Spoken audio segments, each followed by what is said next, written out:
এই মাত্ৰ মই মোৰ ভোট সাব্যস্ত কৰিলোঁ কৰি ইয়াতো এটা ভাল পৰিৱেশে আছে আপোনালোকৰ আগতেও কৈছোঁ এটা সুন্দৰ পৰিৱেশত আজি আমাৰ ভাৰতীয় জনতা পাৰ্টি আৰু মিত্ৰজোঁটৰ এইবাৰ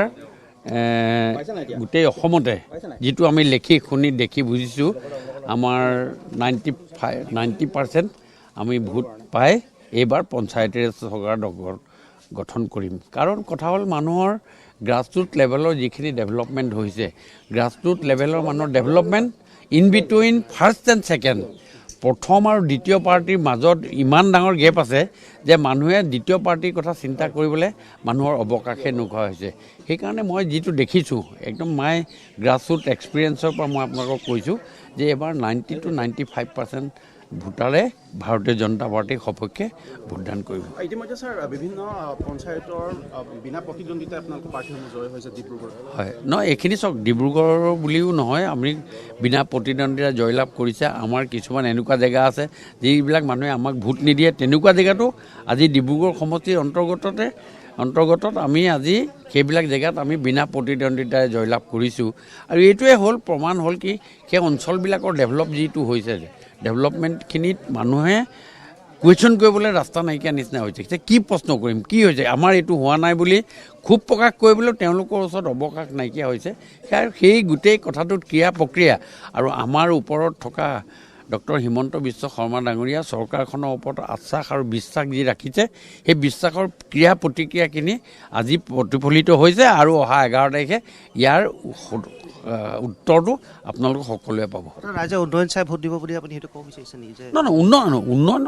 উন্নয়ন লাগিব উন্নয়ন নহ'লে আপুনি আজি মই 20 বছৰ ৰাজনীতি জীৱনত যেতিয়া এঘৰ মানুহৰ ঘৰত গৈছোঁ এটা অঞ্চলত কালিও মই মিটিং কৰিব গৈছোঁ বা পৰহিও মিটিং কৰিব গৈছোঁ মানুহে যেতিয়াই আমাৰ ৰাস্তাটোৱে নহ'লে এই কথাটো মানুহৰ মুখত নাইকিয়া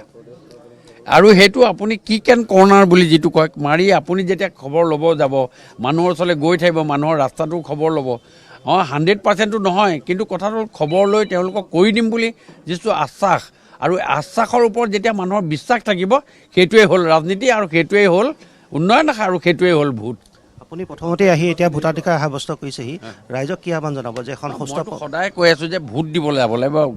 গণতান্ত্ৰিক ব্যৱস্থাত ভোটদান কৰাটো অত্যন্ত প্ৰয়োজন আপুনি নিজে চাব আহক আজি এটা সুন্দৰ উৎসৱ চাওক ৰাতিপুৱা যেনেকৈ বিহুৰ দিনা মানুহে মাঘৰ বিহুৰ দিনা ওলাই আহে আজি ৰাতিপুৱা 7টা বজাৰ পৰা মই নিজেই আজি 4:30 উঠি 5টা 5:30 গা চা ধুই আজৰি হৈ যে ভোট দিবলৈ যাব লাগিব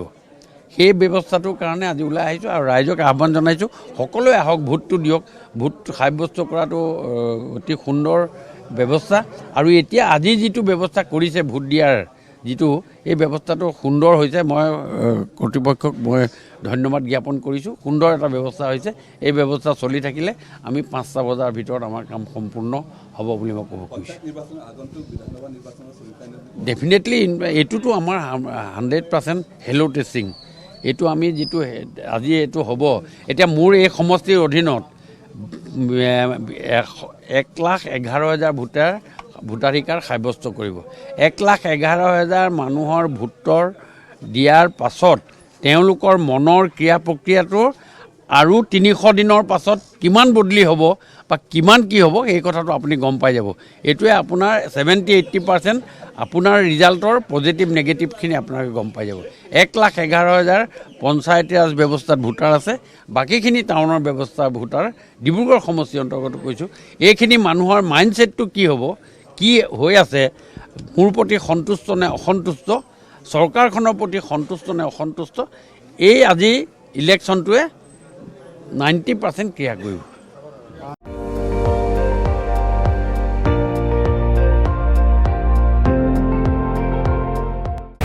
আপুনি চাই আছে ND24